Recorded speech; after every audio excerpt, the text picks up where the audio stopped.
I love your distinction of focusing on the motivation to achieve an outcome and the motivation to do something, like the process or the actual action, as two distinct things. And I think we're on to something there that's really important.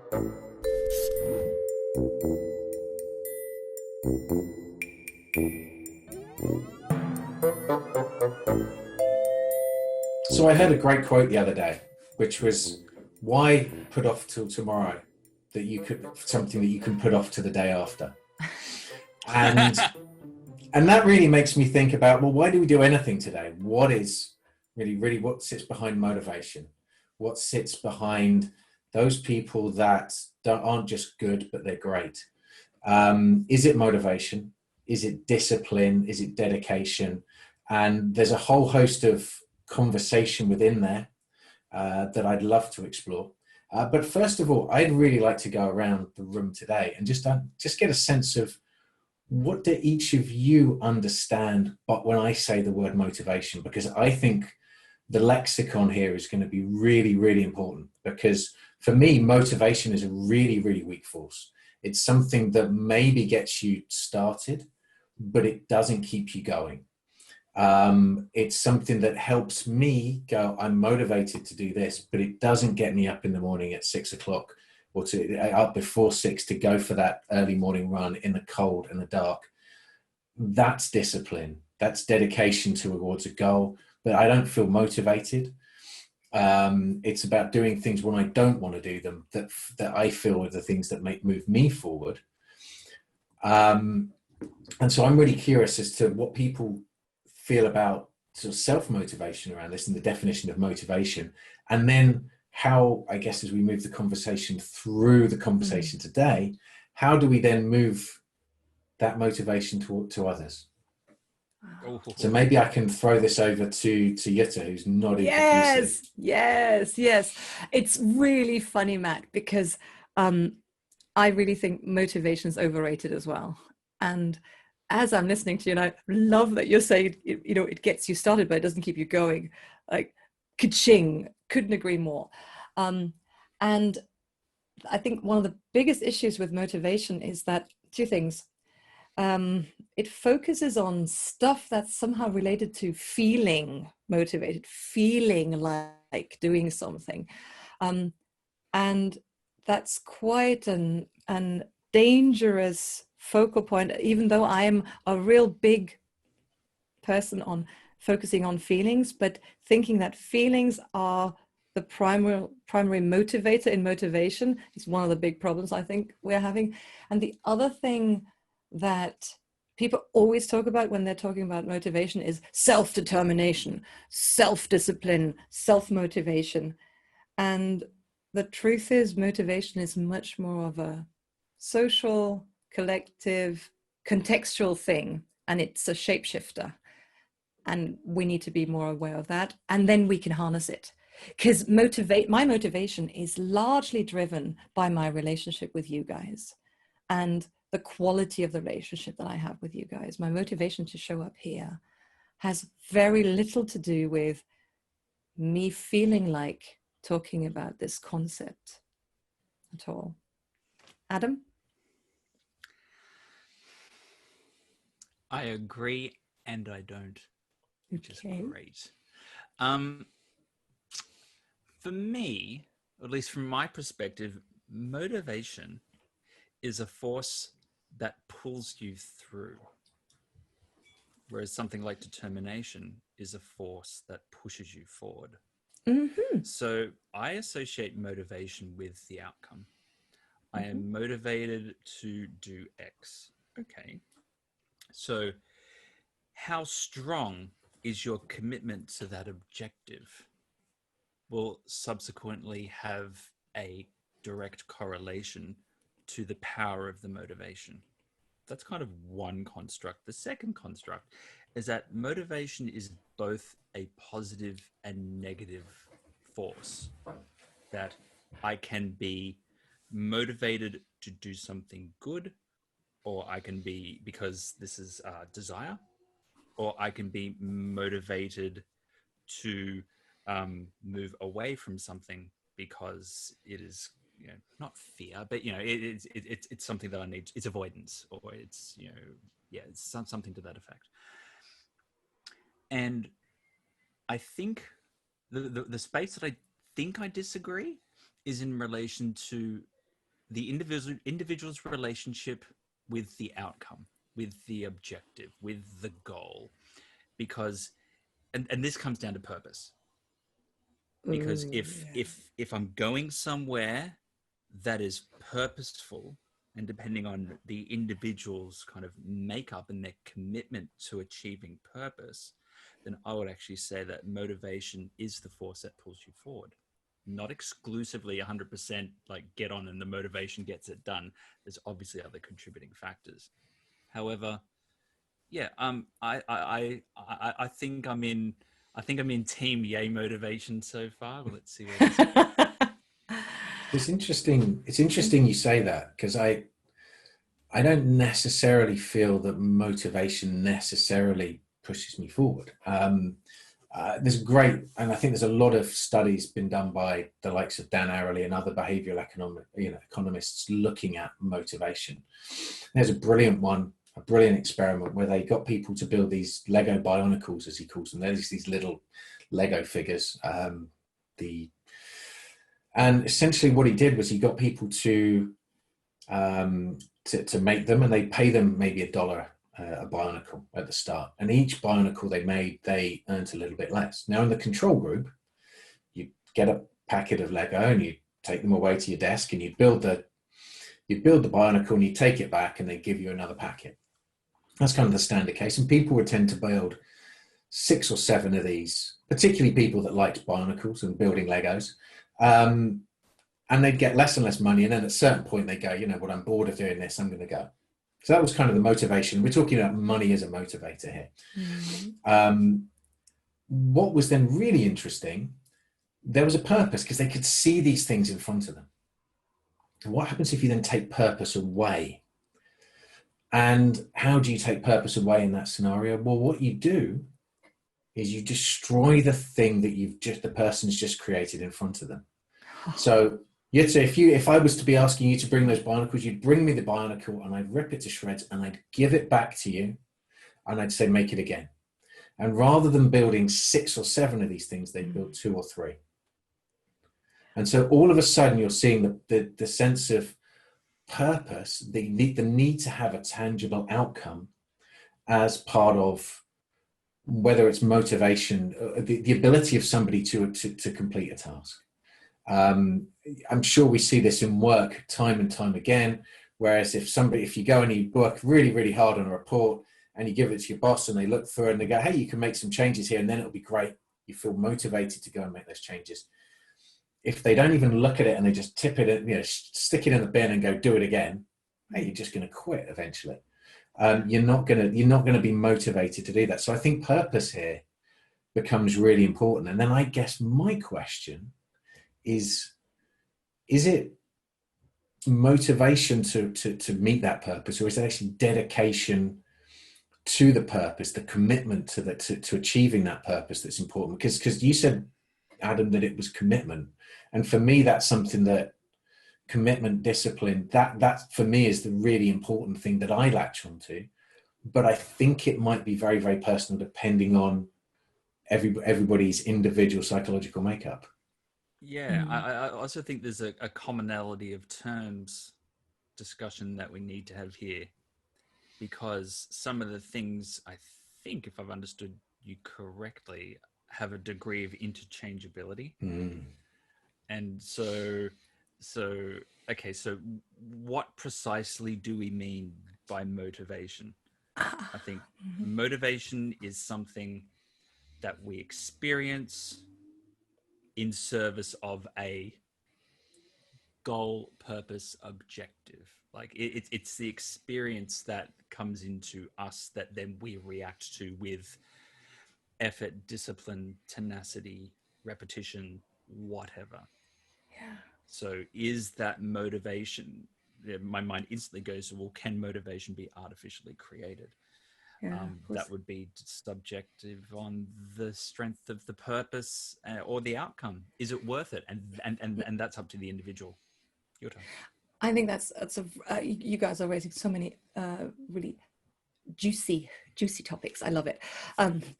So I think motivation is a mental state in relationship to a stimulus, right? So I feel motivated towards this, and that can change, right?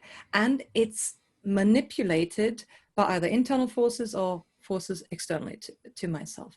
And Adam, I love your distinction of focusing on the motivation to achieve an outcome and the motivation to do something, like the process or the actual action, as two distinct things. And I think we're on to something there that's really important, but I'm going to park that, because I think the definition of motivation and, you know, self-determination and intrinsic and extrinsic motivation, we need to chew through first of all.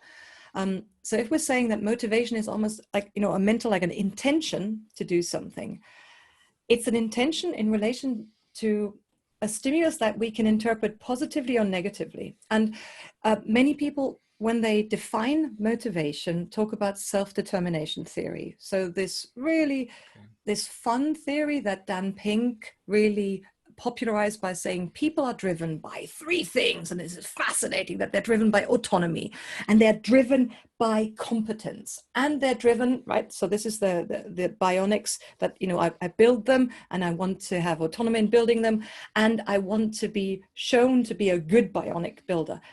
And they're also driven by connection with other people. So we're social animals, and we care about how other people around us interpret our motivation or our intention to do something.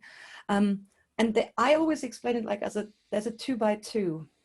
So if we're saying like external motivation, extrinsic and intrinsic are on this continuum, and feelings and thoughts are on this dynamic, it becomes a 2x2. So externally driven motivation is extrinsic, and extrinsic motivation classically is rewards. It's controlled. When you take it away, it goes away. But we're meaning makers, we're purpose makers. So it is not true to say that extrinsic motivation always motivates us. Isn't that interesting? That we're not just machines that follow the carrot that says, you know, you get a bonus this year, hence you're going to work harder. It doesn't work. And on that side of extrinsic is also this, what psychologists call introjected motivation. And introjected motivation is this feeling like I should really get this work done. I should really work a little bit harder because I might get an extrinsic reward in it. And that's not the good motivation. That's the bad side of motivation. It's the external side is really unhealthy because it's not stable. Because even introjected motivation can become, we can hate it. Like, you know, the stimulus is the bonus or the recognition at work or the status. But then if we have, do you guys have sometimes like nice ringtones when you set alarms? And you associate something good with the ringtone is nice, but if you hear the ringtone over time for getting up, you associate bad stuff with a nice ringtone.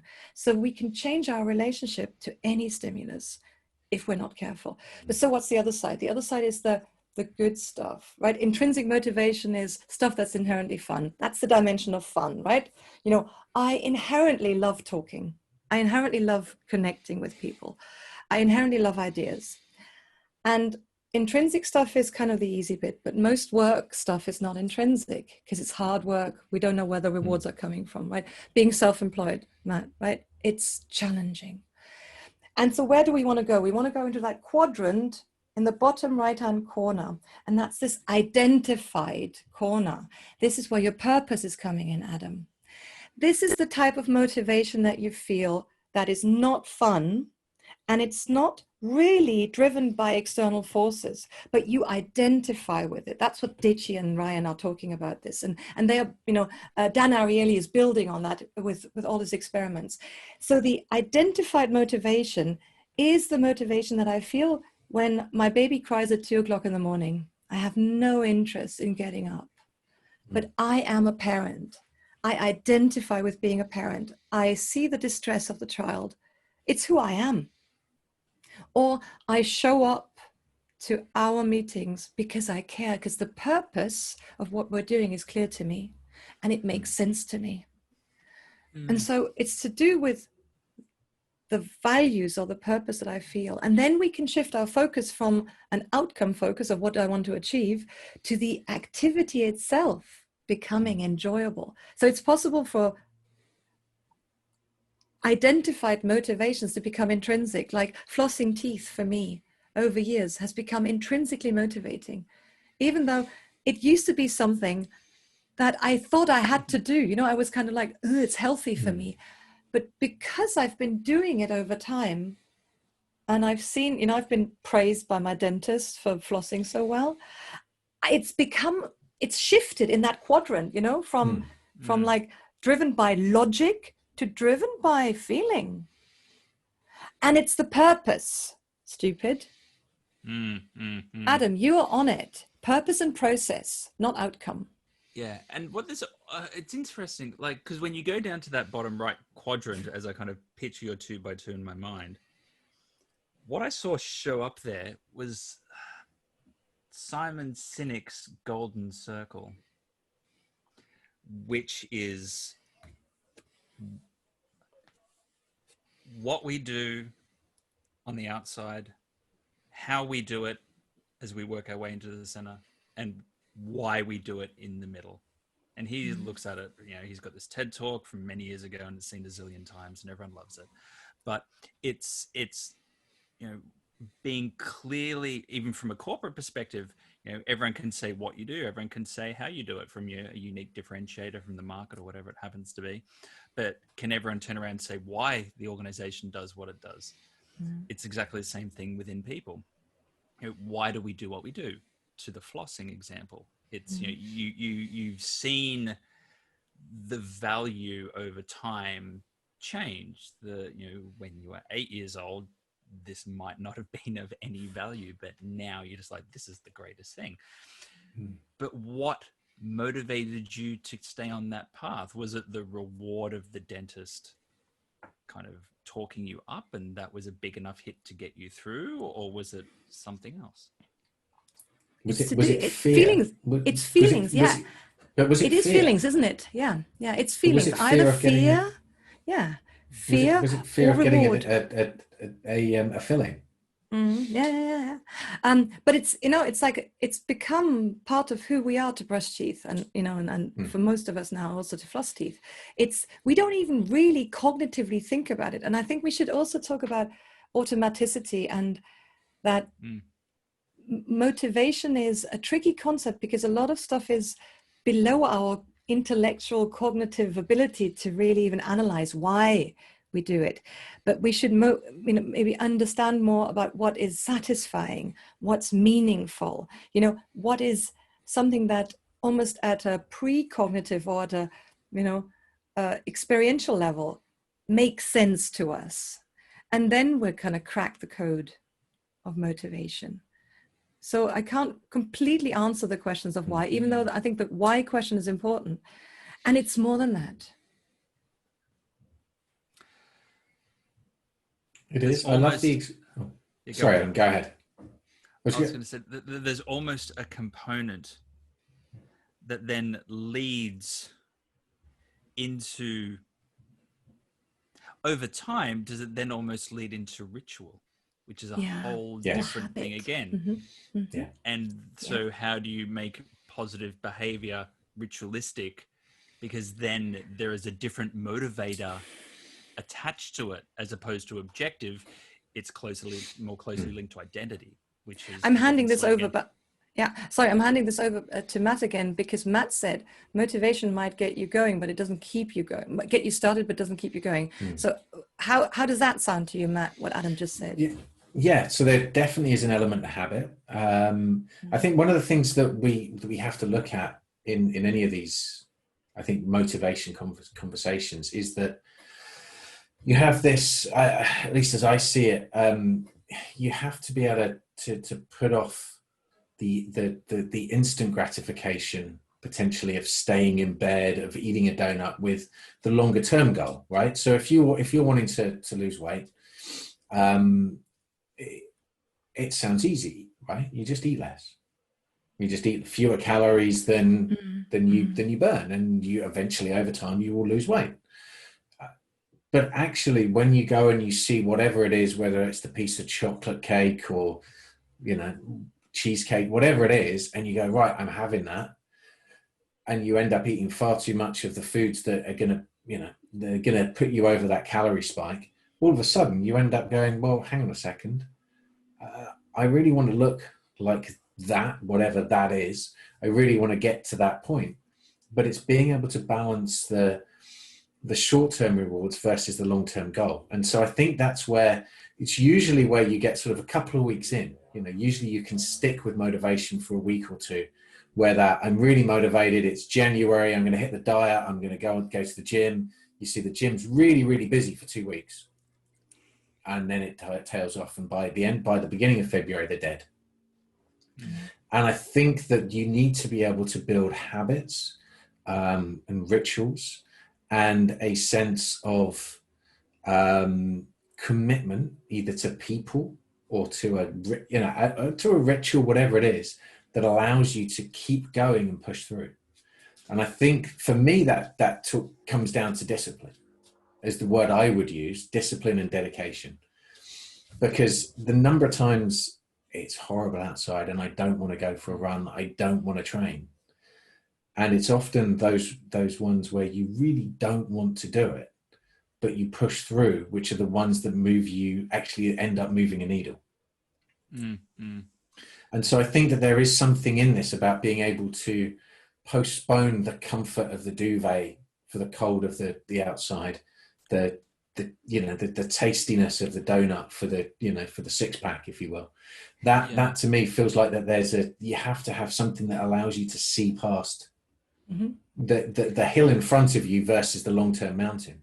Yeah, I totally get it. And I think what you're describing, Matt, is delaying gratification and being consciously clear about short-term versus long-term, short-term impulse versus long-term goal. And that's the what. The why is what I think I want Adam to talk about more now. Like, why do I delay gratification? Why would I develop that ritual, conscious habit of getting up, even though it's February and it's cold? Yeah. So what's this thing about purpose? And, where should we go there? Because that's the thing that we have to go conscious, because we can't just say we're all automatic and we're, driven by subconscious short-term impulses. So can we go a bit further into purpose, values, identity? Yeah. Let me start incrementally and then walk our way out.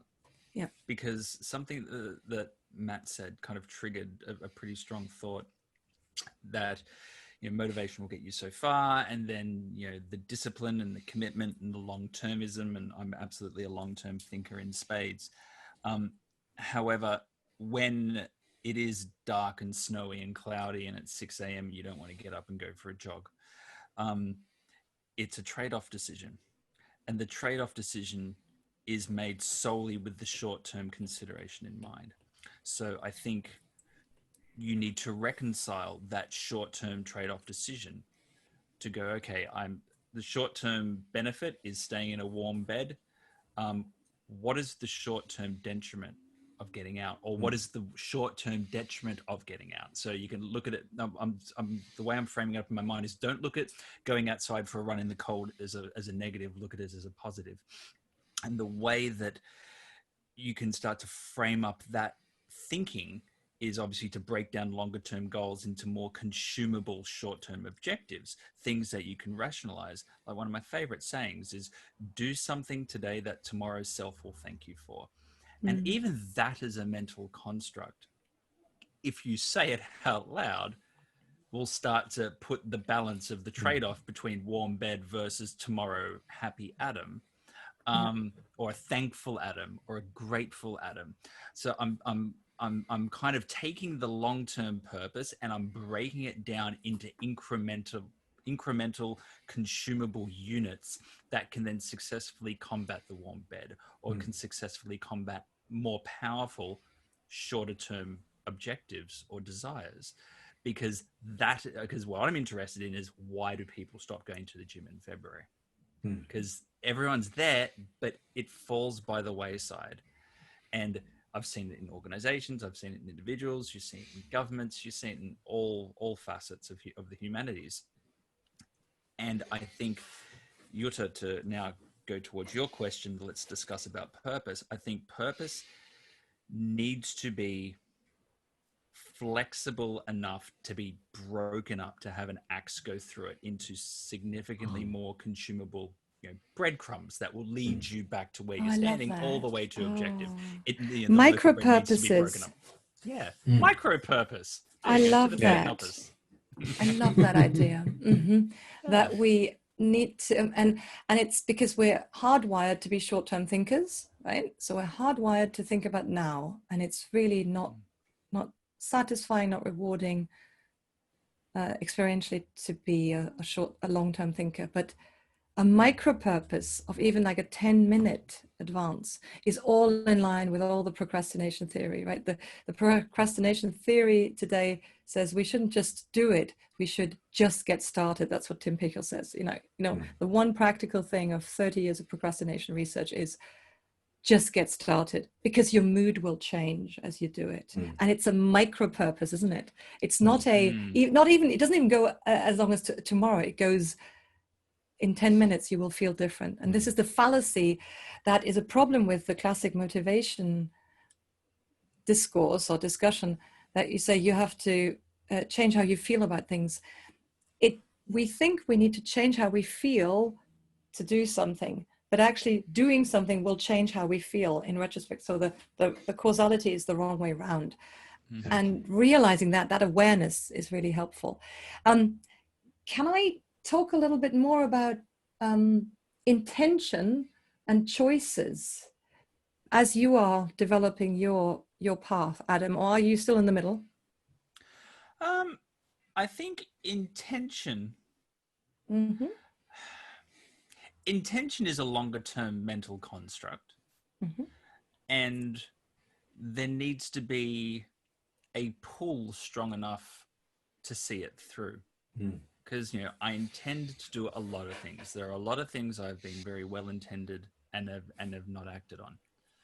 And so I think there needs to be some form of lens on which to look at that. And again, it goes back to another quick throwaway sentence that I love. It's not what you want, it's what's good for you. I know. Is the right question. Like, don't do what you want, do what is good for you. And then, so if you look at something like that, I think what I'm trying to do is I'm trying to take the longer term constructs and break pretty much most of them down into more consumable pellets. Because if they're more consumable, then you're more likely to swallow it. If you're more likely to swallow it, and you understand, you're very aware that there is a benefit of going to the gym, 5 days a week for 3 years, and this will be my outcome, whatever it happens to be. But there is this also, I think, the role of tenacity I really like. It's this, irrespective of your skill or your capability. Obviously, if you're, perfect practice makes perfect. If you're perfecting your craft and you've got that repetition and you've got that tenacity, you will improve. Benefits will come to you until you get to a point of diminishing returns when you get right up there. But what is it? If you practice something for 10,000 hours, irrespective of what it is, deliberate practice, though, right? Not just any odd. Perfect practice. Purposeful. Exactly. So it's once we lay out kind of if we get motivation, discipline, tenacity, all of these kind of longer term constructs, break them down into shorter term objectives, and then find ways to communicate them and find ways to act on them and find ways to reconcile the warm comfy bed versus whatever, or not going for stretch goal because I've already made my numbers or whatever it happens to be. Then we can start to look at, okay, how do we then integrate that into motivating others, whether it be family or kids or teams or leaders or whatever it happens to be. But it all has to tie back to purpose. It all has to tie back to the why we're doing this. And we've got to be able to articulate that. And my addition to that is that purpose, or understanding my intended purpose, is just one of the drivers that in the moment gets us to choose B over A. So I think, can we just linger a little bit more on like the process of how we make decisions, or the process of how we evaluate situation? Because I think the how-to of how we get to either being aware of our long-term purpose, even if it's a micro long-term purpose or not, is really important for us to then know how to change it, or how to consistently behave how we want to, in line with our purpose. And it goes back to this triangle of the triangle that I often use to explain mindfulness is this triangle of intention, and then the classic definition of mindfulness is where you're aligned, your intention, your attitude, and your awareness is aligned. I think a more helpful way of putting this triangle together is like, your intention is clear, your purpose is clear, your attitude is a bit like the story, the impulse that comes up when you're confronted with that stimulus. You know, like alarm bell rings, it's 6 o'clock, it's November, it's dark. What story comes up in my head? You know, what attitude do I bring to this? I bring maybe an attitude based on bad experience, based on disappointment to that intention. And that's the other angle that's always there when I'm confronted with that stimulus. And the third is the choices that I have consciously or unconsciously. So what are these micro decisions that most of the time when we make choices, or when we respond to a stimulus like the alarm getting up, we're not aware that actually we do have a choice. The process goes super, like microseconds, right? I see the alarm. I remember I wanted to get up because the alarm goes at 6 o'clock. But I actually think maybe I can start tomorrow. And so the decision is unconscious to say, I have the choice to actually get up or not, but actually my attitude has already, or, you know, my story has already clouded it. And so what does mindfulness add to this? Mindfulness adds awareness to it, and either classic meditation or models, or, you know, exercises to become consciously aware that actually my voice inside tells me, you've tried this before, you're not going to succeed. Hence, it clouds the choices that you make. And so that's why, by the way, also, the science on mindfulness says mindfulness only really helps people be more motivated with things that they value, that they are intrinsically motivated already for. Mindfulness practice in work context especially, and this is the latest meta study that has just been published, says when you get people to be mindful about stuff that is controlled, that's intrinsic, they actually become more aware of the controlled, contrived nature of it. So mindfulness makes people less motivated to do stuff that's not in line with who they are. Isn't that funny? So where do we want to go if we want to help leaders and teams to be motivated to do difficult tasks? We need to stick with what you've been talking about: purpose, identity, values.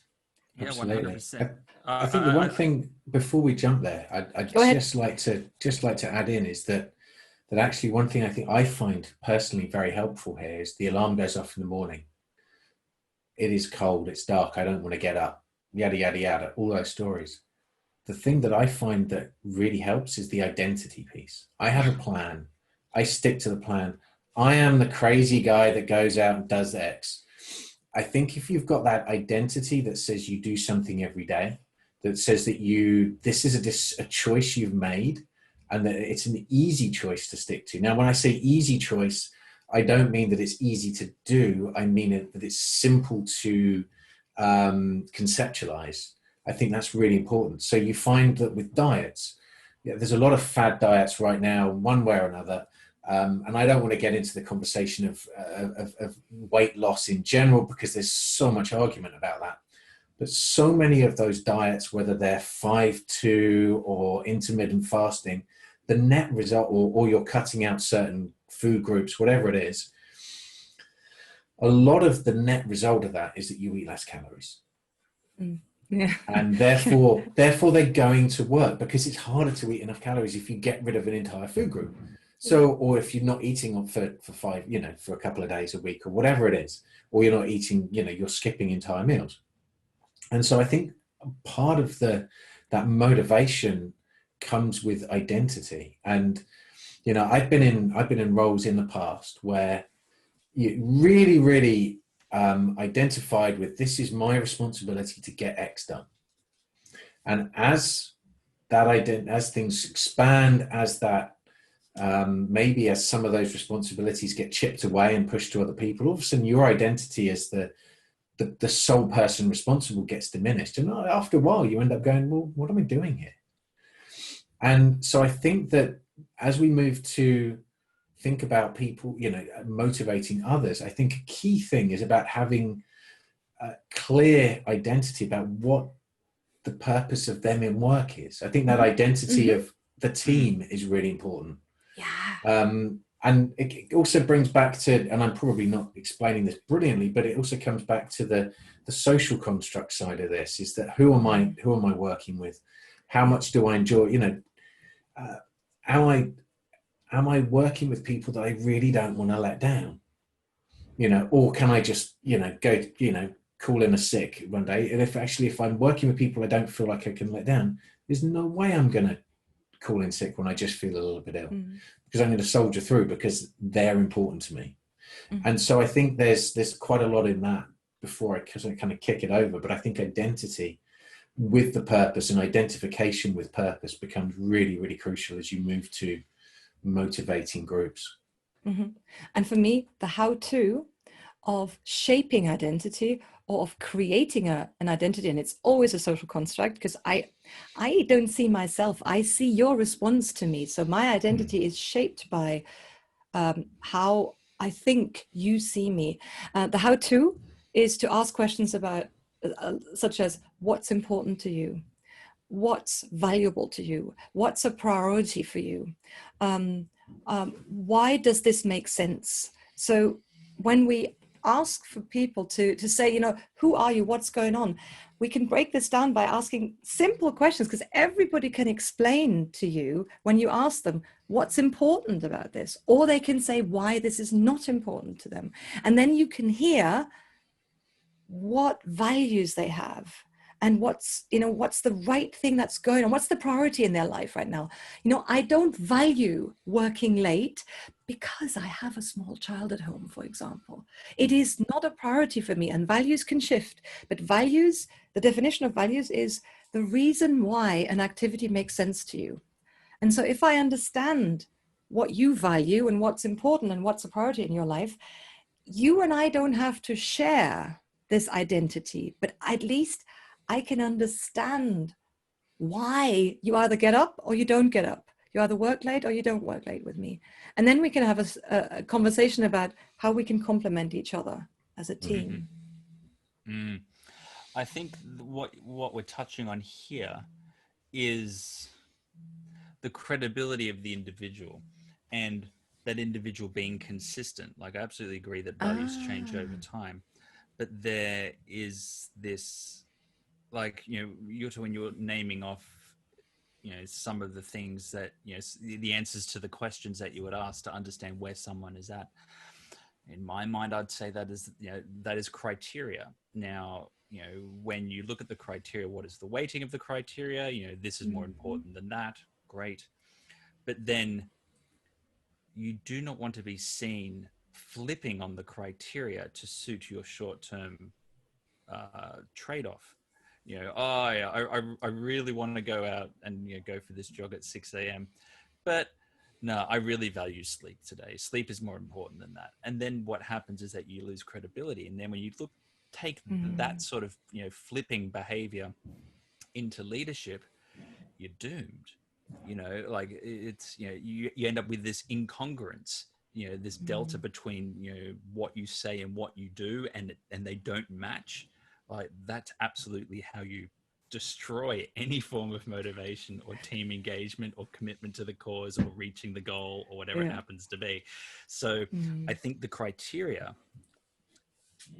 that drives the identity in the individual making decision or the individual leading a team making decisions has to be a constant. And if it's not a constant, everyone needs to understand why. Are we in a state of flux where my values and identity are changing? Because if everyone understands, then there's tolerance to kind of work through that and still keep the motivation to keep moving forward. Can I rephrase criteria as behavioral standards or rules of the game, or the way culture, even the way we do things around here? So culture, it's like, what standard of behavior do I expect from myself and to you? Because as you were speaking, Adam, I was thinking about, leadership, either myself or other leadership that I've seen in organizations. When people are inconsistent, or when people get it wrong, or when I am not as kind or fair to my teenage children as I want to be, they pick up on it, right? So we spot when people are inconsistent. We're hardwired to spot for people their behavior not being in line with the standard that they purport to kind of live according to, or whatever. My English, this is a complicated sentence. But you know what I'm saying? That we're watching out for consistency all the time. And so what you call criteria, for me, are standards. And that then becomes a matter of pride. And then, Matt, it goes back to who I am. Like, I am a team player. And I'm watching you. Are you a team player? And if you are, it becomes more of a shared culture and a shared habit of, we do this for each other. This is what we do for each other here. And then the choices become almost like less tradable, right? In your criteria, in your spreadsheet, Adam, we then have fewer choices, not because we're shamed by others or made feel guilty, but because we buy into the goodness or the long-term, it's strategically good for us. It's wholesome for us in the long run to be kind, to be. Yeah, in the long run. It's the long run, is absolutely the key there, because it has to tie back to the long-term needs. And if we put it into always, a team construct, we have to have that long-term needs of the business or the group or the collective. They absolutely have to link to the individual needs and desires of the individual. Like you need to map, if we're going to go over here and do this thing as an organization, well, then someone needs to sit down and then map that journey for the individuals. Because if you have a misalignment of needs between what the individuals are looking for and the objective of the business, then we have a problem that we need to address. I'm not saying can't be overcome, but how many organizations map the business needs to the employees' specific needs? Good managers do it. How many good managers are there? That's another conversation for me. I'm thinking of Swans and Owens, right? Like stakeholder wants and needs and own wants and needs. And I actually don't really like the word wants and needs. I almost think wants and needs is more short term. It could be, of course, long term. But I actually think values and purpose or identity almost shapes this discussion towards the long term, right? I don't really think it's all that healthy or productive to talk about stakeholder or employees' needs or wants. But I think it's really healthy and productive to talk about employees' values and employees' purpose, because then we're moving towards this intrinsic stuff.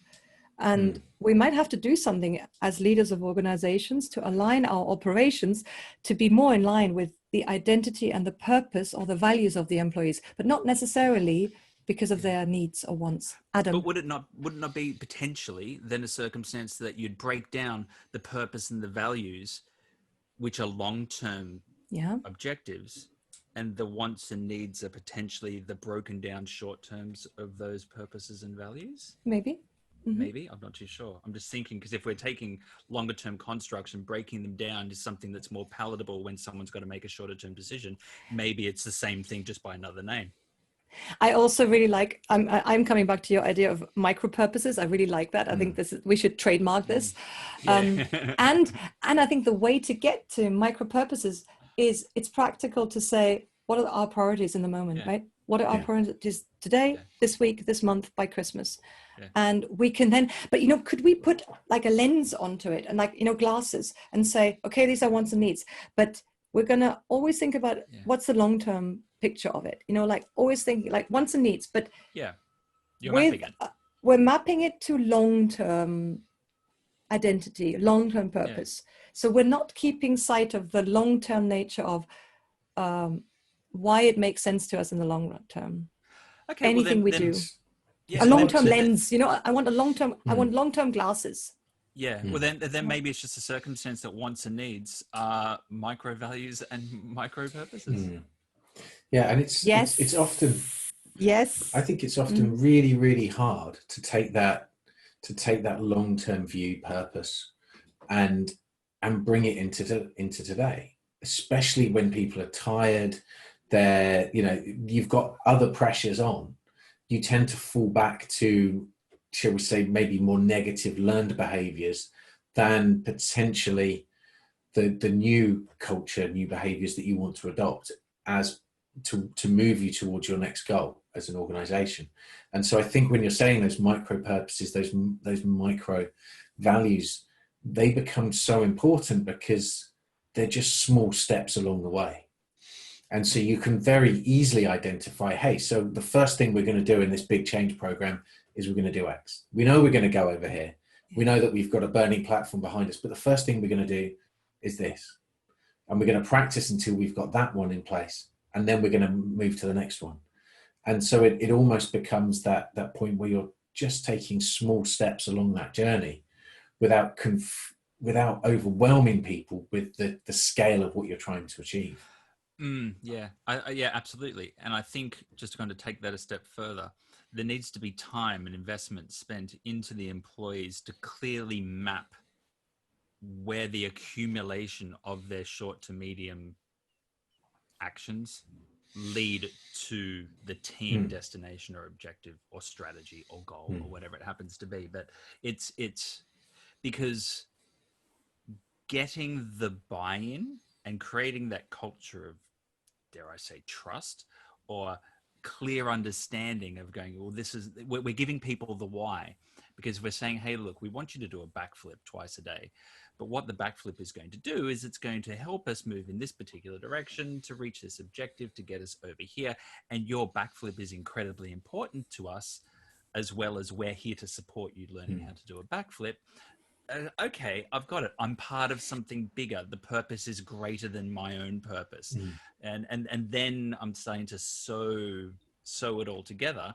Then I can see the value in being motivated, because it becomes something bigger.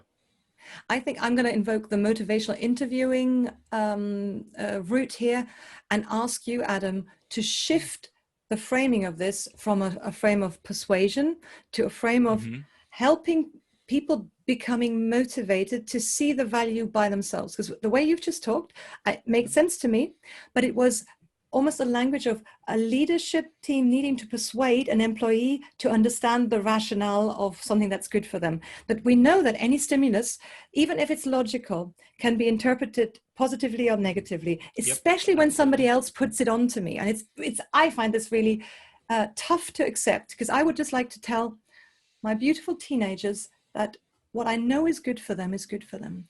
But when I persuade them or when I tell them that it's good for them, they sure as hell don't want to buy it.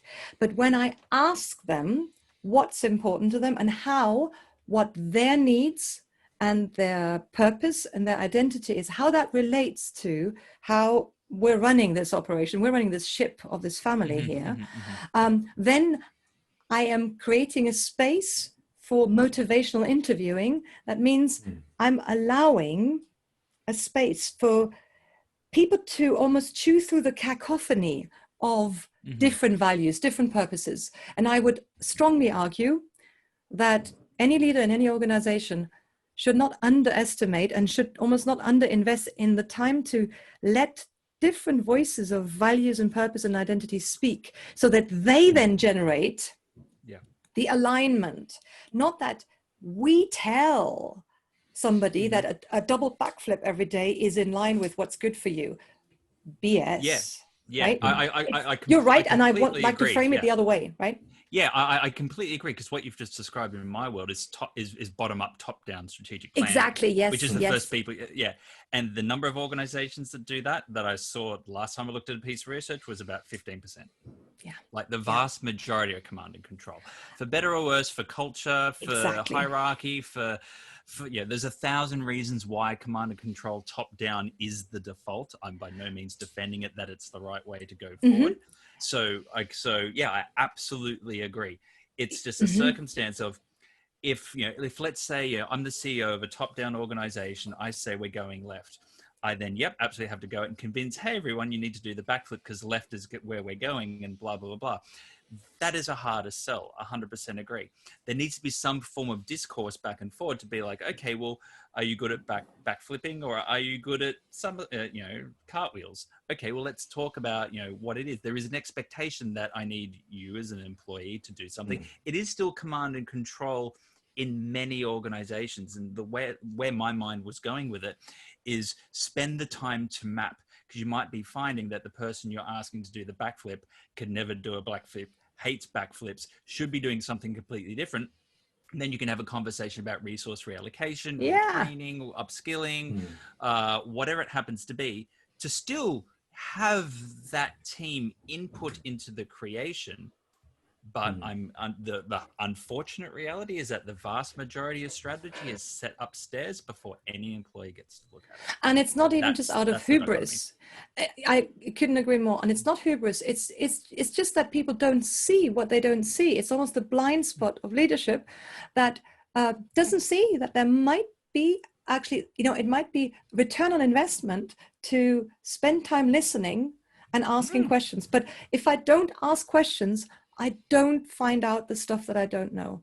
And we're talking about motivation here. And so asking about employees' motivations, or asking them how an activity could be motivating and in which way it could be motivating or demotivating, is actually core to generating buy-in to a corporate strategy becoming a sustainable strategy, really. So it's almost ludicrous to think that we shouldn't actually front load our efforts into generating, not even generating buy-in, but generating questions about how does that relate to who you are and what's important to you.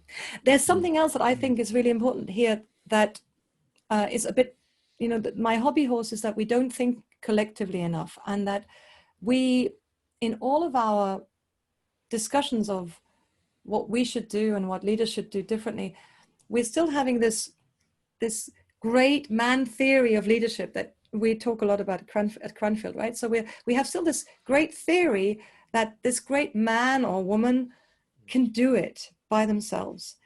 But especially when things get tough, my self-awareness is the last thing that I can rely on.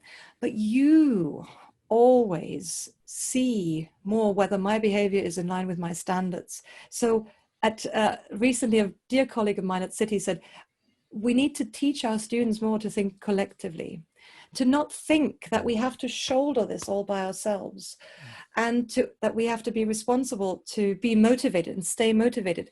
But if you watch me and you are trained and rewarded for watching out for when my motivation wanes, V's and W's, tough for Germans, right? Right, veins or not wanes. It's the wrong way around. I always get them wrong. When my motivation wanes, right? You are more aware of it than I, much quicker. And so we need to think collectively when we think about motivation. And we need to think about how whatever we're doing here becomes something that is a team effort. Because awareness, and this is like my big hobby horse, mindfulness as awareness, mindfulness is the same as awareness, unless it's a team effort, it doesn't have enough teeth, because my self-awareness is nowhere near as good as your awareness of my standard in line with who tomorrow, Juta's tomorrow, Adam and Matt are more aware of than Jutta, especially when the going gets tough. And it's your job to remind me. And I think we can see that in each other. We can see, just the facial expressions, the little give tells that we don't necessarily spot very easily, because we read so much from body language that we're not even conscious of ourselves. I think there's the other element, of course, here as well, that if you can get that team motivation, let's just say that I'm really not motivated for the conversation today, which is, of course, untrue. But if I wasn't, seeing how motivated and enthusiastic you guys are today, there's no way I couldn't be brought up to at least 70, 80, 90% of that level. And so I think that there is it's almost the kind of the herd mentality in some senses, that we all want to feel part of something that is bigger than us. And so I think if there is a big, if there is a big change, there is a big, shall we say, direction that a team needs to move in, the goal to be achieved, a big purpose. If everybody's enthusiastic, it moves. As soon as you start hearing dissenting voices, and those dissenting voices aren't countered, the motivation, you can see the motivation of the wheels dropping off. And it's very easy to see how quickly just one dissenting voice can completely destroy a really positive step forward if it's not dealt with in the right way. Yeah, because what you're touching on now is a confidence quotient in the purpose and the objective. Because if either the leader of the team or the team members do not believe that they will be successful, like if the three of us wanted to catch up today for this conversation and one of us felt like we weren't up for it and the other two went like, you know what, this is kind of, we're biting off more than we can chew, we don't really believe in where these sessions are going, blah blah blah, then instantly it's going to lose steam. But we have a confidence and a belief in what we are doing and why we are doing it. And then when others see that, it becomes infectious. Contagious. I think that comes from a confidence quotient. Now, whether that's explicitly stated, but the way to find that out is when you're trying to gain motivation within others, you ask them the questions. How confident do you feel that you can, complete your duties and your role and, do what it is you need to do for us all to reach that? And how confident are you in us as a business to achieve this? And get good, honest feedback, because then you can start to unpack what is missing, what is there, where some of the challenges are. And again, if it's mentionable, it's manageable. It really starts to uncover the poison that can kill motivation, because if someone with authority kind of shoots it in the head, it's over. I just think I do think we need to add a caveat to this, because we don't need everybody to be confident, but we need everybody to be heard in team efforts. And I agree that poison that kills motivation is real, but only if it's not heard. I think there's an completely underestimated and still it's countercultural to just look at dissent in the face and to look at criticism at as what it is. Criticism about a plan is just criticism. The emotional baggage or the poison only gets bigger when it's not looked at and allowed to be there. So and I think it's true that leaders have to have the confidence in not letting a session become a moaning session and getting completely derailed from purpose, because they need to have their spine strong enough about the purpose of, who they are. They're shepherds. They're supposed to, steer the conversation. That also means getting somebody to be quiet about what could be potentially poison. But if that person doesn't have due process in being heard, so that poison can spread, can't it? We all know these guys, right? The facetious kind of green antagonistic people. And by bringing them in as leaders, we're taking the poison out of their sails by getting them publicly to air their views and to say, actually, let's reset our standards, our purpose. This is what we're here to do. We're not here to just moan. But poison gets bigger when it's not acknowledged. And poison becomes learning, right? If we're allowing it to be there. If you allow it to be. 100%. Yeah. Everything always changes. My motivation always changes. Every stimulus changes all the time. So this is how are we going to get that as our, a message to come across? And I would say that changeable. And I would say that poison is why everybody leaves the gym in January, that fails to make it to February in the gym, because they go in with this motivation, with this view of, I'm going to go to the gym every day. I'm going to do this, that, and the other. I'm going to work really, really hard. and I'm going to see great results. And 2 weeks later, they haven't really seen very much. They might have lost a few pounds. They might have a slightly bigger bench press or whatever it is. But actually, it takes a long, long time to get the results. And everybody wants the magic pill that solves the problem today. Nobody, well, I say very few people are really willing to work hard at those big scary goals. Because we're not designed to be like that. We're designed to live today, because we don't know if we're going to live tomorrow. You know, we're not stupid. It's just how we're designed. But that's why the power of the crowd comes in with motivation, and all the nudges, all the behavioral economy stories are talking about motivation as being a shared thing. You know, me telling my friends and husbands about what my target weight is, and then being held accountable. And that's not really pleasant, but it makes it possible. It's not I'm not an island. Yeah. No man is an island with motivation. Yeah. And this also then feeds into the plotting the progress approach, because if you're making it public and it's being shared and you're getting the poison out of the system, because nothing is ever perfect and everyone should admit that that's the case, that there are going to be people who push back or certain things that pop up that throw the plan off or whatever it happens to be. It doesn't mean that everything stops. It means you adapt. So if you understand the progress, you can at least get, you know, a couple of steps into it and be like, okay, this isn't a case for abandonment. This is a case for course correction. But you need to be honest in the face of what is happening, because there's been no shortage of, you know, plans that have been architected that are completely wrong, and everyone has insisted that they achieve the end of the wrong plan. You know, we need to have a little bit of self-awareness. So it's not, you know, let's be motivated to do X at all costs. You know, there needs to be a realism, you know, spoonful of realism in it.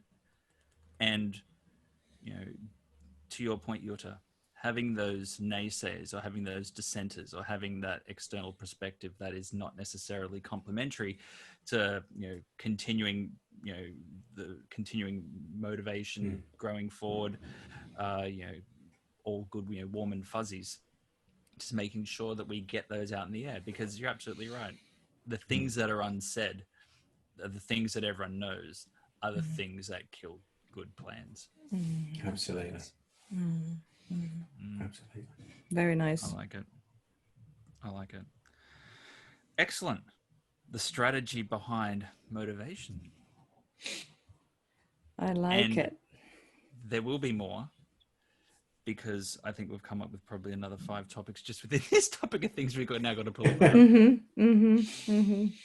Exciting I think times. the key takeaway for me are the micro purposes, how to get to a micro purpose and break down the big, hairy, audacious purpose down into something that is literally just at the other end of my time horizon. I love that. I have to say mine probably comes to the nice 2x2. And what I'm really interested in exploring for myself is how I can spend more time understanding how I sit in that intrinsic, not fun place to explore my why and get a much, much stronger sense of why I do things to help build the rest of, you know, to help build that resilience to achieve against plans. Yeah. I think mine is definitely, again, also that micro purpose, but I'm more interested in the getting it to a point of granularity where it will get you out of bed, or where it will help you make a decision that's in support of the objective. Because if you can get that, then it's just one foot in front of the other. Then it comes back to repetition. And then if you're walking in the right direction, you're aware of your environment and what's going on around you. Again, to your point, you know, the key to motivation is just starting. Just get started. Excellent. Nice. Yes. Good work. More to come.